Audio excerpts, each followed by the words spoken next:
Hey everybody, welcome back to another episode of Mayday Mondays. This is episode number 5. I'm your host, Gerard II, and I'm joined by the publisher, executive producer, webmaster, all those titles of Spidey-Dude.com, Mr. Zachary Joyner. Thank you. It's good to be here. You're going to get another title with every episode. The Grand Generalissimo Zachary. Oh, I cannot take Stanley's nickname. The Reverend Dr. Zach Dusty Joyner. He's got to get ridiculous hair for that first, right? Well, what are you talking about? My forehead is ridiculous. That other voice you just heard is my bestest friend in the whole world, Jason Hendricks. Oops, sorry. No, it's fine. Did I just reveal your secret identity? I mean, Jason. Yes, you did. It doesn't matter in the age of spoilers. Yes, I'm back after being absent from clone degeneration. They managed to stop it, and I've moved to Austin and become the new Scarlet Spider. Although through the magic of the internet, somehow you reappeared in between episodes you weren't on. Yeah.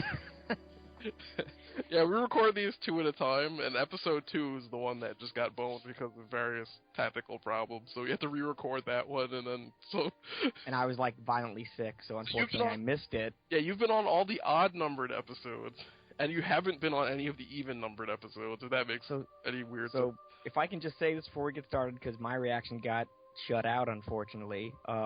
I think it's really awesome that Ron Friends left us a voicemail. And yes, that was 3 episodes ago.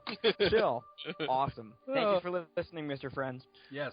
Thank you, everyone who is listening right now for listening. Well, not right now, because if you hear us recording, that's kind of terrifying. But, I mean, when you listen to this, when it's edited. And the NSA is Well, maybe the NSA is enjoying it. Exactly. There's somebody sitting in some government office with a pair of headphones, and it's like, all right, what's on the internets tonight? And since, they're not too busy tracking down people making homemade bombs or, threatening other people, they decide they're going to listen to a podcast tonight, so... about Spider-Girl. Well, they can't listen to Germany anymore, so they've got to do something. Hi-yo! We better get on with this. I have to begin in a sad place. I must issue a retraction. Kind of. You see, back in our first episode, I mentioned that What If 105 has a second story in it, but I couldn't verify this because I obviously don't have a copy of it. I've since managed to take a look at a copy of What If 105 and discovered, to my horror, that quote-unquote second story that's referred to in some of the references I saw is actually just a 2-panel gag strip that's on the letters page. What's even worse is that I didn't tell him myself, because I just bought a copy of What If 105. Yeah, I know, and I remember asking you, too, can you verify this? Is this true? So, I apologize. I should have done more homework on that. Surprisingly, nobody called us on this, which tells me that we're getting a woefully small amount of fan feedback right now, but... Sorry. Damn it, Hey, Ron, what are you doing? Ron Friends is a fan, so that's all we need. Right. Zach, if you wanted to get in touch with us, how could you do it? You could do it 2 different ways. You can do it the voicemail line, which is what Ron Friends did, which was 818-925-6631. Now, we did have a voicemail for the show.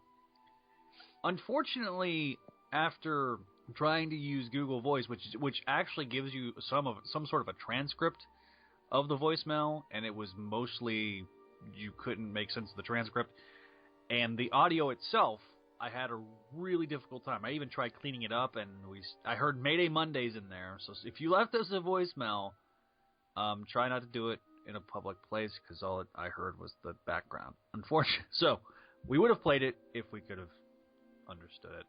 And so anyway, that's the voicemail line. But we also have the email address, which is maydaymondays@gmail.com. And we'll get to some of those emails and other ways to contact us in the next episode. Because today we're going to be covering a bit of news stuff. It's a little strange for a series that's been canceled to have new stuff coming out, but we're recording this the week following San Diego Comic-Con. And at SDCC, we got 2 particular pieces of Mayday news that may interest you listeners. The first of which is... we have a Marvel Legends figure coming in 2015, a Marvel Legends Mayday Parker figure. I remember it may have not been on this show. It may have been on this show that we griped about. And there's no Marvel Legends figure for Mayday. Well, There is now. there is now. We have no reason to complain. You're welcome. I'm telling you. So I made the joke on Facebook, on our Facebook page, that every time we've launched a show or had a show on for any length of time, the things we request for have actually come to pass, like Clone Saga trades, and we didn't even ask for the Blu-ray of Spectacular Spider-Man, and it came out right as we were about to launch the show, and now we get a Mayday action figure. Mm-hmm. This is only the second one that we had, because they had one way back in the late 90s. Yes. Toy Biz made one. Was called by. There was actually two. There was the doll and the 6-inch action figure. They actually made a couple of MC2 characters. I think they did Mayday and Wild Thing, I want to say. That sounds right. And they were okay. They weren't the best in the world, but the doll was the famous covers, which actually had the original What If 105 cover on the outside, and you open it up, it's like a book. That was also the same line that gave you fantastic action figures like the Aunt May figure, because how much action are you going to get from a 69-year-old? There's a if your name's J. Jonah Jameson Sr., quite a bit, Zach. Oh, dear. I knew that was coming. Oh, dear. So did Mark Waid. Oh, no. Okay, anyway. Please, I've actually please, met Mark please Waid. stop. He's a very nice guy. Anyway, let's move on to the other news, right? Well, hold on. You have any thoughts on the actual Marvel I'm Legends excited. itself? I'm excited. I think every single one of the figures look really good. Now, I know you don't like... let's say what the figures are, I guess. We have Mayday Parker. We have... Spider-Man 2099. Spider-Man 2099, which looks really good. This is like his 5th or 6th figure, so... Mm-hmm. Yeah. But I don't remember the last time we got a Spider-Man 2099 figure was. It's been a while, right? It was a KB Toys exclusive in the Spider-Man Classics line. Well, okay, I think KB Toys went out of business like 8 years ago. Yeah, exactly, Zach. I was going to say that. But I think there was actually another one in between the two. I don't know the figure history of Spider-Man 2099. Give me a break. But I think there's been like 4 or 5. Because there was one in the 90s in the same line that launched the quote-unquote new Spider-Man, which was the first Ben Reilly action figure as Spider-Man. Mm-hmm. Which was basically a repaint. Well, of course. Why wouldn't it be? Yeah. Because Ben Reilly as Spider-Man was just a repaint. But there was that. And then we've got Spider-Man 2099, Mayday Parker, Phil Urich Hobgoblin, which is going to be grown introducing to Gerard. That's also... You should probably put an asterisk next to that one. That's a Build-A-Figure. See, yeah. At first, we didn't know for sure it was Build-A-Figure. Then I heard today it was the Build-A-Figure. So...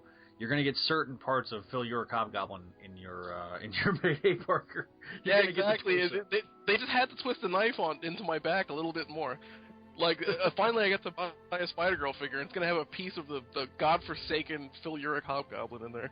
Okay. For the listeners maybe who don't know, Build-A-Figure means basically that when they release a line of figures, how many are in this line? 4? There's 3.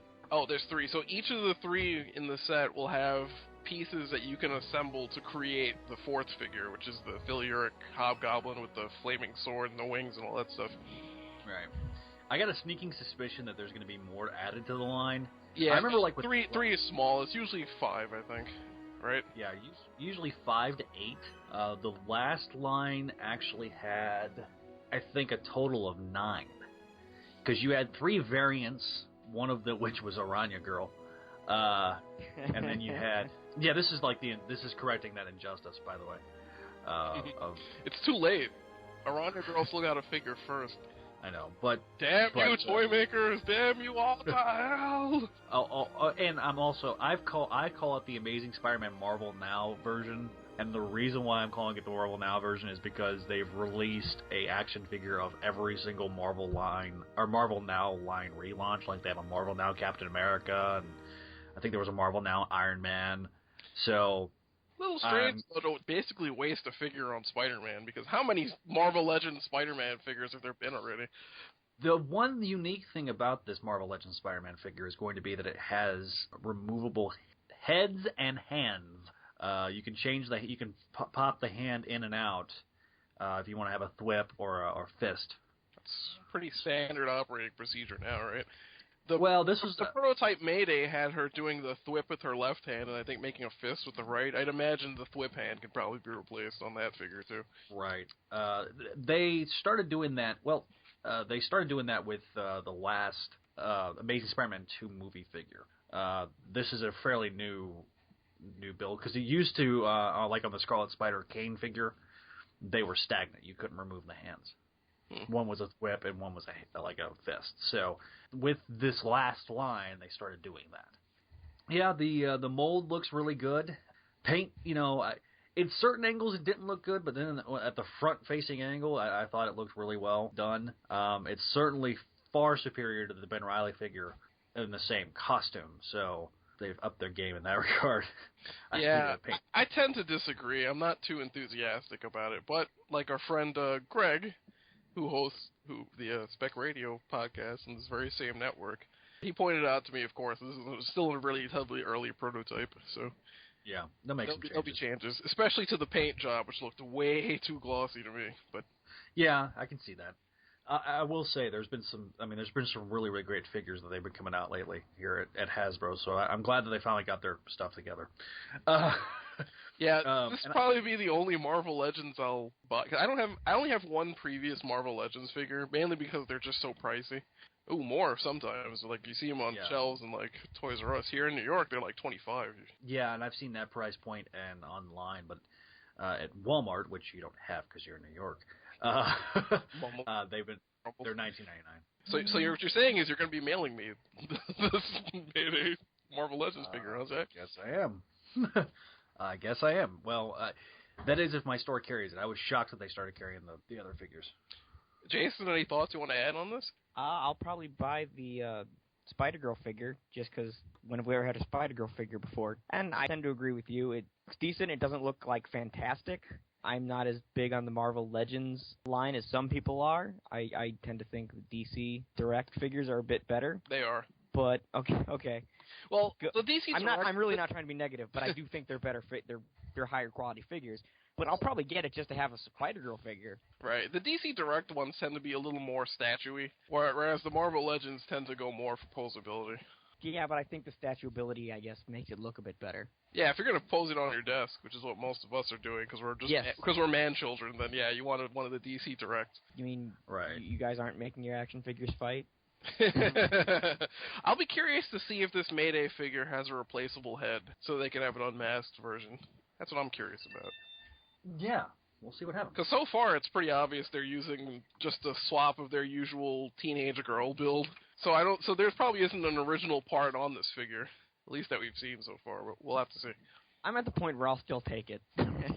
Yeah, we'll take what we can get at this point. Like we said, this is the first Spider-Girl figure we've had in, a decade and a half? I'll take that. But yeah, we move on beggars can't be choosers. We move on to the second piece of news, which may or may not be more interesting. It depends on the context, which I believe we're going to be hotly debating here in a second. But they announced on the heels of, well, we should probably mention the first bit that came out about a week before San Diego, yes, which is that Spider-Girl will be appearing in Amazing Spider-Man number 8. Volume 3. Volume 3. Yeah, I hesitated on the volume number because I just can't remember at this point how many volumes we're up to. But yes, Volume 3, number 8. Spider-Girl will be a headliner in that story in the Spider-Verse crossover. Now, we mentioned the Spider-Verse crossover briefly, I think, a couple episodes ago. But the first solicitations for the November launching event have occurred. No, this is October. Yeah.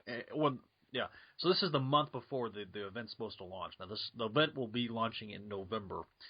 And so, lo and behold, there's a cover with Mayday Parker, and she's kind of got a little battle damage on her. Kind of? So this is a... She's like bleeding. The mask coming off? Yeah, no, I'm kidding. It's not looking good. There's some ominous signs. Is she supposed to be in the full issue, or is this the one with the backup? No, this is the full issue. Okay, sure. This is the full issue. We'll get to the backup in a second. So yeah, written by Dan Slott, and so I know Gerard is really excited, but this is the first time we've actually seen Mayday. This is an audio podcast, so the listeners can't see me shaking my head and giving the finger toward the screen. That's what I'm doing right now. Well, let's put it this way. I don't think it's any secret that I don't think much of Dan Slott as a writer or as a human being, and I'll just leave it. Yeah, I'm going to try and be as diplomatic as I can about this. You? Diplomat? I'm sorry. Shut up. I don't have high hope. Dan Slott's very miss or miss for me. I mean, there's been a couple things he's done that I've liked, but overall, his writing's not for me. I mean, I haven't really liked what I've read of his Spider-Man, so I hope it's good. I could try and be cautiously pessimistic, but I don't have a lot of hope here. Right. I think we're in the same boat. I will say this. I don't think Mayday's going to die. You're the only one who thinks that. Here's my theory. I think MC2 Peter Parker is going to croak. I really do. Someone's going to die. I thought it was going to be MC2 MJ, because Marvel seems to love just doing anything they can to make MJ awful or dead in every alternate universe. Oh, hey, we're going to do a version of The Dark Knight Returns, but with Spider-Man. And Spider-Man killed his wife with his radioactive splooge. Oh. Yeah. That's not even a joke. That was in story. I know, but it's just the word splooge. That's the thing that happened. Yeah, I know that's a thing. The story was approved and written and drawn and published and retracted because the first issue had Peter Parker's 95-year-old doink in it, and they had to recall the comic and reissue it with him with some damn underpants on. I'll just say this: I'm not one of those that's like, oh. I mean, I've been reading SWAT consistently. Bale? My Christian Bale voice comes out when I'm thinking of Stan Slott and Spider-Man. Anyway, I've read Slott's run from the beginning on Spider-Man, and I found it mostly miss.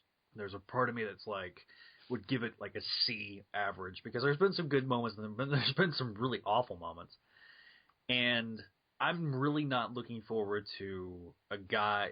You know, here's the thing, and I said a few months ago when I did that debate with Kevin that I wouldn't mind seeing somebody other than Tom DeFalco write the MC2 universe. This is your fault, Zach. That wasn't the open door for Dan Slott to come in. The thing is Dan Slott works if he's writing a nostalgic take on Spider-Man. I think that's where his wheelhouse is. I think that's where he works. When he's trying to do a main Marvel Universe Spider-Man, it's like everybody's fighting for the joke, and there's not intelligence to it sometimes. And I enjoyed Superior Spider-Man because it was kind of bombastic and over the top, and that fits Dan Slott's style. Get out. I didn't read, so I've got no comment. I liked his Spider-Man. I'll give you until the end of the show, Zach, but after that, pack up your stuff and get out. Okay. I did like his Spider-Man Human Torch miniseries, but that was like 10 years ago. And that's also a nostalgic take on Spider-Man. But I haven't enjoyed his amazing run since he's relaunched it. I really thought that they missed an opportunity to have a different voice in Spider-Man. Well, that's my 2 cents. I have not been reading Spider-Man since ASM 700. Right. When did that come out? December. 2 years ago. Yeah. Yeah. So. The Clone Saga couldn't get me to stop reading Spider-Man. The Mackie Byrne reboot couldn't get me to stop reading Spider-Man. Oh man. Yeah, I've read. Those are some dark times, man. I've read Get Craven in its entirety. I've read Trouble in its entirety. I've read Brand New Day in its entirety. Dan Slott is the one who finally got me to stop reading Spider-Man comics. So there's that. I think we're going to be reviewing Get Craven from my mind. I read it, and I have no memory of it. Hollywood Owl. Let's just put it that way. Gerard, are we going to cover this on the show, or are we just going to... Oh, we're going to almost have to cover this on the show. I mean, we have a Spider-Girl podcast. We'd be sort of fooling ourselves. We thought we could get away with not covering this. So are we just going to cover ASM 8, or are we also going to cover the whole Spider-Verse thing? Hang on. Well, hold on now, because there's a second bit of Mayday-related Spider-Verse news here. In that they announced at San Diego Comic-Con a miniseries called Spider-Verse Team Up, and within one issue of that miniseries, Tom DeFalco will be writing a 10-page Spider-Girl backup story. So there's that. Yeah. News Tom yet? DeFalco. I don't think they said who's going to draw that story yet, did they? They have not announced. I don't think. Is there a reason it wouldn't be Ron Friends? Yeah, I'm crossing my fingers for Ron Friends. I have no idea why they wouldn't, but hey, you never know. There's a part of me that would think, why not? You bring in Ron Friends, Sal Buscema. They're already bringing in some old school writers anyway. On top of DeFalco, I think Peter David's going to write some stuff, and Roger Stern. So why wouldn't you bring in a Ron Friends and a Sal Buscema more than likely inking him? Why not? I hope to see that, and it'd be nice to have a bit of Spider-Girl nostalgia. This is the first, and these are the first Spider-Girl stories we've seen since 2010. I believe so, yeah. So I mean, it's been 4 years. So been that long? It's felt like it's felt like even longer than that. I feel old. Well, no, it may have been. You feel old, Mr. How old are you? 25? 26? 26. Get out of here. You're just like Zach. You know what? You're dismissed at the end of the show too. This is a solo show from now on. You'll have to write the Venom recap then. But honestly, the announcement of this backup story makes me even more alarmed that someone's gonna die, because this strikes me as the sort of thing where, hey, let's get Tom DeFalco in to possibly write the final word on one of these characters. That's the way I read into it. Now, obviously, I have no particular insight at all into this process. I really hope not. I know, it's fun without going too far. Well, I guess spoilers don't matter. I thought Spider-Girl had a nearly perfect ending. With Spider-Girl at the end. Yeah. There's one minor quibble, which we've talked about, and that's Dark Devil. But the rest of it was perfect. That issue was so good, I refused to review it on Spidey Dude. Remember that, Zach? Right. Yeah. I said I can't possibly say anything negative about this issue, so I lack objectivity and can't review it. I'll be honest, the fact that we're getting some... I'm just happy that they're acknowledging the character. This Spider-Verse event is been billed as every Spider-Man ever, which with a giant asterisk. You can't do Nicholas Hammond, you can't do 90 Show, you can't do Spectacular Spider-Man, you can't do Spider-Boy. Right. There's for as big of a list as there is with these Spider-Men, there's a small list of stuff. Well, we can't handle all these because of rights issues and stuff like that. So, see, but to me, and Jason will like this because I'm about to paraphrase the Bible. You ready for this, Jason? I'm kind of nervous now, but go ahead. Yeah, me too. For what does it profit a man should he gain everything but lose his own soul in the process? I mean, we're getting a Spider-Girl story, but at what cost? We're getting Dan Slott writing Spider-Girl. This is horrendous. and possibly she or someone around her could be killed off just for the sake of a shock and a crappy summer Spider-Man crossover story. I don't want this. Maybe it'll be Weston to give her more angst in her life. I'll be honest with you. Yes, you're jumping to the conclusion because of your. We're gonna have no more listeners after this episode. We've been nothing but negative. Yeah, I just gotta say, let's wait until the stuff's published, and then we'll table that discussion until then. Okay. I'm excited about Tom DeFalco writing. That's great. Okay, but if Tom DeFalco's writing an R.I.P. story, I'm not gonna get too happy about it. Well, we'll see what happens when we get there. Mm-hmm. If anyone can make it work, it'll be him. But I okay, but we're speculating a bit too much now. I think we better get on with it. Yeah. All right. So we ready to do a recap and a review? We've been more than ready. We're talking about Spider-Girl number 4, which I for some reason I've mislabeled. Once again, I've mislabeled all of these in my notes. I have it as 5 and 6. It's not. It's 4 and 5. We really should have done an episode 0 to start this podcast. Yeah, I know. And then we wouldn't be getting so confused. Well, yeah, but we hate episode 0s. We have some. Okay, but it would have worked with issue 0. My point. Well, we'll get into a bit in a bit of site paraphernalia when we get to the next episode. Someone asked us in our email specifically about covering one issue per episode, and we have a bit to talk about with that. So, but for now, one at a time. Spider-Girl number 4 is called Deadly is the Dragon King. It's written by Tom DeFalco, penciled by Pat Olive, inked by Al Williamson, and colored by Bob Sharon this time, not Christy Shield. She got a month off, I guess. And the recap will be by me. We begin at the Parker home, where Peter is ripping May a new one after finding out that she's been operating a Spider-Girl behind his back. A fact that he has discovered now that the public knows of Spider-Girl's existence, via the news and the fact that she had a rather public battle in the previous issue. Mary Jane intervenes briefly to prevent her daughter from further damage to her eardrums, allowing them to get on with their days. May heads to school, where Moose and Jimmy have picked up right where they left off, at each other's throats. Mayday uncharacteristically leaves them to continue, and when Moose shoves Jimmy, the nerd collides with one Carlton T. Hackbutter, the janitor. Hackbutter is pretty angry, retreating to his basement, with many collected mysterious artifacts.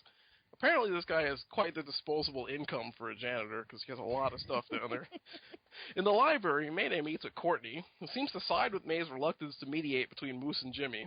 She sort of takes the stance that they should just vent on each other until they get tired of it and get it out of their systems. Coach Thompson appears, basically so he can guilt May into about missing practice, and she begins to wonder if it's really okay to play on the team with her powers, giving her an unfair advantage. At the Daily Bugle, the mysterious publisher gives standing orders to get to the bottom of the Spider-Girl story. Meanwhile, May meets her Uncle Phil for lunch, while Peter and John Storm do likewise, having an awkward conversation about Spider-Girl, in which Johnny seems to be expressing that Peter should be excited about all this, where Peter is very clearly not. Later in the school lunchroom, May meets with Davida, and Moose continues his assault of Jimmy, making another mess. Mr. Hackbutter cuts himself on some glass and runs off to his basement, where his blood falls into a drop on an amulet, transforming him into the Dragon King. Dragon King begins rampaging through the school because to hell with high school students, apparently. Spider-Girl leaps into action eventually. What? That is his motivation. He's like, to hell with these dumb high school kids, I'm gonna kill them all. Yeah. Which, interestingly enough, is his motivation before he turned into Dragon King. So, I'm guessing in addition to stocking up on all those artifacts, he had a bunch of AK-47s and stuff underneath the table so he didn't see. This is getting dark. It always does with me. Spider-Girl leaps into action, eventually luring the Dragon King into his basement and tricking him into punching a junction box, sending quite a bit of electricity through his system and knocking him out. After school, May heads home, where Peter is waiting to resume their argument, with the added fuel of the school incident. The conversation peters out inconclusively, no pun intended. The end. So, right off the bat, new villain here, the Dragon King. He strikes me as sort of May's version of the Rhino, I think. Yeah. This is kind of, I'll be honest with you, this is the wackiest of the issues we've gotten so far. Oh, very, by far. Yeah, this is like the prime example of what I like to call early installment weirdness for TV tropes. Bring in TV tropes, oh joy. It will ruin your life, but not all tropes are bad. I'll just tell you right now, this is probably one of my least favorite issues from the first 6 issues. Oh, like if you're following in the first trade, and granted, look, I've given every issue an A so far, but this one is just kind of, I'll just say it. Dragon King. I think the Dragon King's kind of stupid. I think he is too, but the story plays that way too. It's really a kind of weird. You know what it reminds me of? It reminds me of some of those early ASM issues where he's in the school and he fights Sandman attacks. Yeah, he beats him with a vacuum cleaner. Yeah, like when he fights the Sandman, or the one that really I thought of reading this was the one with the living brain. Yeah, this is very Ditko-ish, isn't it? Yeah, it's a wacky sort of supernatural story that has nothing to do with anything really. It's about a guy with a magic amulet. Why on earth that would be a Spider-Girl story? I have no idea. It's following this with the first trade that collects issues 0 through 8, it's definitely the wackiest out of those 9, and it's kind of like, and now for something completely different. It's kind of jarring. I don't think it's a bad story though, but it is kind of weird. It's not bad. It's just it's not my favorite. Does it make sense? Yeah. I thought the artwork was solid. I thought the artwork was really good. But Pat Olive. Yeah, Pat Olive, very workman in his approach to artwork. You know, I've very rarely seen a bad Pat Olive drawn issue. I like the conversation with John and Peter. That's a lot of fun. But the Dragon King stuff was really I mean, I laughed at the comment that Gerard made about him wanting to kill high school students, which I was once a high school student, and I even wanted to kill sometimes my fellow high school students when they were acting like dweebs. Wait a minute, you were the one beating up the dweebs, you jock bastard! No, I really wasn't that much of a jock. I was just like, ugh. See, here's the thing. Here's the thing, though. Aside from that's what makes this issue so weird, is that the Dragon King aspect of the story is almost secondary to what's going on, because there are a ton of side plots happening that essentially make up the bulk of the issue. I mean, I dedicated like maybe 2 sentences in my recap to the actual fight scene that happens. Much like that, those early ASM issues, it's all about the high school angst and drama, and will May date this guy? Will she stop this dude from beating the snot out of this dude? And there's one thing about this issue that's always kind of bugged me, and that's that he has this giant collection of really expensive dragon stuff, and he keeps it in the basement of the school. Like, I mean, if let's say you had spent several years and thousands of dollars collecting, I don't know, comic books, don't you think you'd keep it in your house? Well, you're assuming he has a house. For all we know, he's like the Phantom of the Opera. He just lives in the basement of the school. The Phantom of the Opera. This issue is where, as I just skimmed through my notes for some good talking points here, because I like doing that, Peter and Mary Jane find out about her secret in this one, because essentially the news just completely blows up her spot. Because after fighting in the middle of the Fantastic Four's headquarters, it's kind of hard to keep your existence Fantastic out of the Five, thank you very much. Oh, I keep doing that. I edited that episode a couple of days ago to post it today, the day we're recording, and I said Fantastic Four so many times. I was just pounding my fist into my forehead every time it happened. Fantastic Five. Fantastic Five. I did it again. I'm going to have to start instituting electrical shock penalties every time I do it. No, I've got a better idea. Every time you do it, make yourself read an issue by Jonathan Hickman, and then you won't do it anymore. No. That's a punishment worse than death. I think I'd rather just... That's not stay again. Why the hell not? Really? We can say all these terrible things about Dan Slott, but I make a joke about Hickman's FF. Nope, that's crossing the line, Jason. You've gone too far, sir. Unfortunately, I knew that the Slott talk was going to be, Zach mentioned that Peter Johnny scene. One of the things that's weird about it is that, besides the thing that we talked about, besides the Bendis panel layout that we talked about a couple of episodes ago, there's this weird thing where Johnny is excited about the fact that they never, of course, come out and just say that May is Spider-Girl, because conversations like that never happen in comics, but where Johnny is expressing John is expressing the idea that Peter should be really excited about the fact that Mayday is picking up in his footsteps and is carrying on the legacy and all that stuff, and Peter's just sitting there just sort of dead-faced, like with the complete opposite belief. That makes sense for Johnny. I mean, that's kind of how the Fantastic Five and former Fantastic Four are, right? It seems to me it makes sense that Johnny would be excited for that. Yeah, but there's also the weird disconnect between just the style of the teams. I mean, Johnny never had to have a secret identity. I mean, right, which is probably why he's excited, because again, he's not thinking this through. Right, they were public heroes from day one. Spider-Man wears a full body stocking, and so does his daughter.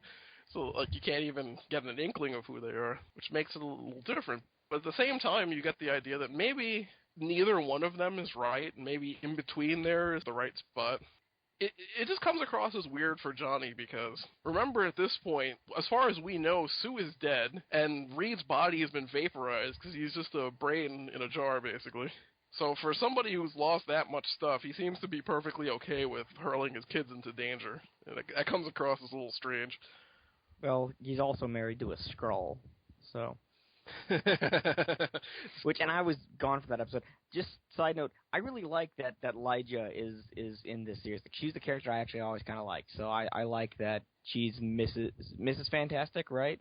I believe it's Ms. Fantastic. Okay, sorry, Ms. Fantastic. I like that she's in the Fantastic Five in the MC2 universe. Mm-hmm. Right. That's all. We'll get to those Fantastic Five issues at some point down the line. Not anytime soon, but we'll definitely cover that, both of those series.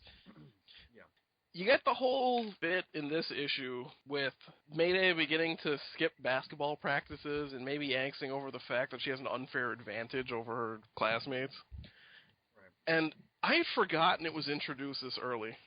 Because, frankly, that subplot takes a long time to get going. Yeah. Yeah, that does. I mean, it's one of those things that it does not have a resolution for a long time. I mean, I can remember her still playing on the team as late as, like, Spider-Girl 51, 50, like, in those issues later. So the fact that she's here thinking about it makes her almost seem kind of disingenuous or two-faced about the whole topic. Because she's thinking about it, but she continues playing on the team for a very long time. Yeah, I mean, she that doesn't get settled into like probably another 50 issues. 50 issues. I think it wasn't settled until a particular other plot point got brought up to settle it. Right. Which is very vague, and I'm sorry, but I'm trying to be purposely vague. Well, it helps me because I sure as hell don't remember what issue that was because my memory is just that bad. Right. But another mystery or subplot that doesn't really go very far is this whole business. We get less than a page of it, but there's this whole business in this issue with the Daily Bugle and their mysterious publisher that's leading on their editorial direction and is sort of demanding that they cover this Spider-Girl story more zealously. Right. That stuff always bugged me. For one thing, it's a little too reminiscent of, do you remember back in it must have been in the early to mid-'80s, where they had the Daily Globe, and Peter Parker was working, and they had it was a very similar angle where the editor-in-chief there was getting walking orders from some mysterious publisher that we never saw. Is that when he had that rivalry with Nick Katzenberg, or was that later? Katzenberg was later. Okay. This whole thing was, what was the publisher's that? KJ Clayton? That whole weirdness, and then... It seemed like that DeFalco didn't know if he wanted to use Jonah or if he wanted to come up with somebody different. Right. Especially... that's what kind of strikes me. The figure here is sort of cloaked in darkness. That's an appropriate way to put it. You don't really see who it is very clearly. Yeah. But the person that's talking does not look at all like who it ends up being. Right. That's true. I mean, I'm just going to be outright. The silhouette that we see looks much more like Robbie than it does Jonah. Yeah. But whatever. Oddly enough, Jonah is in that panel because there's a photograph of him on the wall. I always found kind of odd because at that distance it sort of looks more like Hitler, but... Oh my goodness, wow. Okay. That's what will happen with that mustache. Yeah, it is kind of unfortunate. Hitler ruined that mustache for everyone. Charlie Chaplin made it cool, but then he had to go ruin it. Nazis ruin everything. This issue had a lot of really... It's sort of in keeping with the idea that it was a really silly Silver Age story. There were a lot of odd gags in this issue. They had the whole thing with Mayday and the onions, where Davida at one point makes fun of her. Maybe you should lay off the onions a little bit, from a callback to the earlier scene. You had the whole thing, if you pay attention in that whole scene where May goes to get lunch with Phil, Phil seems to be having trouble with the mustard that May never mentions. It's just happening in the art. There's a really odd PMS joke in there. Did you catch that? Yeah. I did not. Where Davida just sort of oh my god, I gotta find the dialogue, hold on. The scene is May has just come back after eating lunch with her Uncle Phil, and she goes to the cafeteria, so she's not gonna eat anything, but she's gonna sit with Davida. May says, I've already eaten, Davida. And Davida says, so keep me company while I chow. What's with you today anyway? You're too Alanis Morissette for words. You writing the monthly blahs, or is Brad Miller rocking your world? Oh! Yeah, exactly. Wow. Writing the monthly blahs, yikes. Yeah, that's a very unfortunate bit of dialogue. I totally forgot about that, and I remember when I first read that, I was like, "What?" Yeah, I don't need to think. What? I don't need to be thinking about Mayday's flow situation in the middle of the story. Like I just no. Yeah. Although to be fair, it is a realistic problem, I guess. But we do know she was not getting rocked by Brad Miller, and luckily she won't because he sucks. No, we'll find out later why he sucks. Yeah, we don't know yet that he sucks. There's also one thing that made me laugh quite a bit is right at the beginning of Dragon King's rampage, he stumbles into a classroom where somebody's teaching evolution and survival of the fittest and all that stuff. Mm-hmm. And in that panel, there's a guy sitting in the back of the class who's just completely gone asleep, and to the point where his head is thrown backwards and he's snoring openly. I don't know why, but I find that just the framing and the shot of the guy sleeping very funny, because I know that's happened to me in class before. Yeah, I've done that. Right. And one other thing I got to mention, you see the beginning in this issue of the whole weird bit with Moose and Jimmy having shoving matches through the whole thing, but at the end it seems like Moose is starting to thaw a little bit because he saves Jimmy from the Dragon King, and then seemingly can't explain to himself or convince himself why he even did it. Yeah. Which is the beginning of maybe better relations between the two. So again, how many subplots has this issue started that we'll be getting to at various lengths of time? The Moose-Jimmy thing gets settled much quicker than the other subplots that we mentioned, but... I like that May is the only one who knows that the janitor's name is Hackmutter. Yeah. At one point, Jimmy knocks him down, he's like, Mr. That gives us an excuse to have the janitor introduce himself, but... Yeah, and then... When she says his name, Davita's like, you know who he is? She's like, don't you? Yeah. I guess that just all goes to little bits like that establish character that you don't even think about. It just sort of establishes that May is sort of a straight arrow. Yeah. She actually has some sort of care about the people around her because she actually bothered to learn the guy's name. Maybe they talked a couple of times before this issue. We'll never know, of course. But this kind of goes into the May's character. May, gets along with everybody, so she would probably make it a point to get to know a person as much of a wallflower. Now, there is one particular story that kind of goes against this grain, but but for the most part, May kind of knows everybody, even the random people that. Obviously, that's a good benefit for storytelling purposes then, because whenever you get to introduce a character, you don't have to have the character introduced to May at any point. You can just establish them as knowing each other, except for specific cases where like a new student comes, or like you said before, if you want to specifically have her not know who the person is for the sake of a story. But that happens when you start bringing in other characters later that are important to the flow of the story. Even between volumes, I think when Amazing Spider-Girl started, they introduced a good 2 or 3 characters that she just knew, who we had never seen before. So, again, like you said, it's beneficial for May to know these characters, but it's organic. It's not very forced. Yes, he had that forced bit with Jimmy Yama being like, "You're Mr. You do not know who I am? Well..." Allow me to tell you what my very comical-sounding name is. Yeah, that name. Man, that name. Highly unfortunate. But that sort of goes in line with the kind of issue that this is. Right. It's a very silly, intended to be very fun, kind of Silver Age story. Yeah, it's a little jarring that this is published in the late 90s, but still. Right. Very Silver Age, but... I missed it. It's Carlton T. Hackmutter. Oh, you're just talking about the janitor. Okay. See... He's a forgettable character even to you. I think he makes like 3 appearances after this. So, well, I'm guessing you guys are gonna give this one a thumbs down. Or what say you, Zach? I'm gonna give it a C+. Harsh. C+. The plus is for the artwork. The C is straight for the story. And I'm sorry, Tom. You've had a great run of A's going up to this, but this was my least favorite that we've done so far. Jason? I'd give it a B-. Again, I didn't think it's bad. It's a little wacky, but I don't think it's awful or anything. Wow, I like this one much more than you guys did. I'm going to give this one an A-. I had a blast reading it. Yeah, it's really dumb and silly, but I think that was the point. It worked for me. Maybe it's partially context. I mean, you read so many dark superhero stories now, and you get one that's deliberately lighthearted like this. It tickles my footy bone.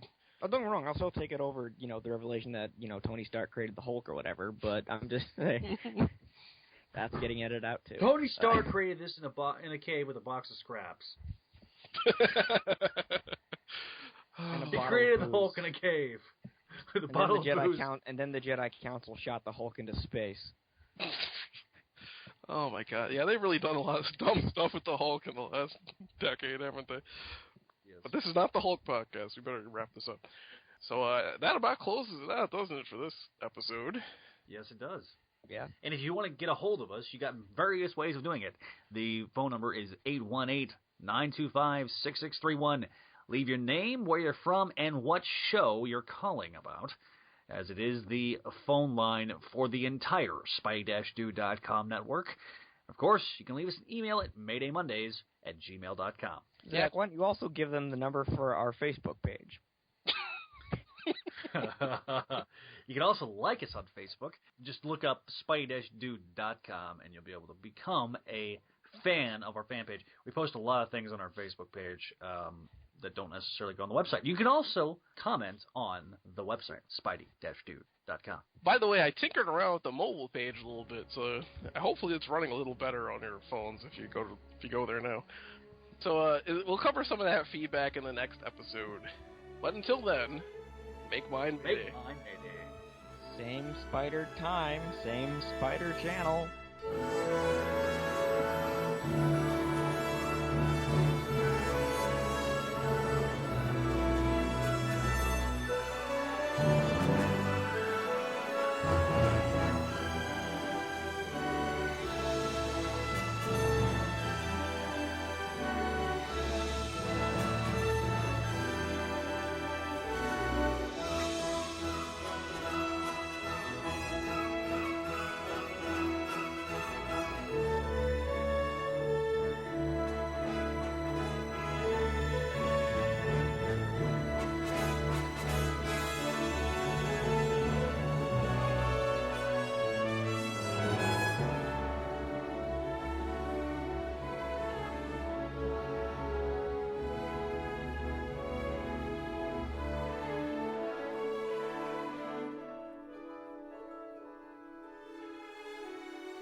This would be just okay. Numbers are moving this time. Okay. I got numbers moving on my end, and your numbers are moving on the other end, so therefore, we should be good. See, that was weird, 'cause that sounded like Arnold Schwarzenegger if he had somehow haunted the body of JFK. Yeah, therefore, the 407 years ago. Okay, now you're just really we better get this started before it's too late. Alright. I made the mistake of trying to rewatch Terminator Salvation like a couple of weeks ago and watched Christian Bale awkwardly attempt to play Batman in a Terminator movie. It was quite funny. K-1000! Where is it? Where's the trigger? I'm sorry, please continue your point, Zach. That's not stay again. Why the hell not? Oh, really? We can say all these terrible things about Dan Slott, but I make a joke about Hickman's FF. Nope, that's crossing the line, Jason. You've gone too far, sir. Unfortunately, I knew that the Slott talk was going to be, yeah. The most negative show we've done so far. Yeah, well, that's what happens when you mention Dan. See, it's like Dan Slott is like the drop of poison getting into the beautiful streaming, bubbling brook that is this podcast. So, cause, like, as soon as you bring him up, all of a sudden it just turns vitriolic and evil. Kind of like him on Twitter. Oh, that's not saying either. That's not saying either. I don't know, I'm drunk with power. I'm sitting there twiddling my thumbs thinking about all this stuff that I could put. Well, then again, I don't want to do that, because then I might piss him off, and he'll once again lead his penguin army to take over Gotham City. I don't want that to happen. Oh,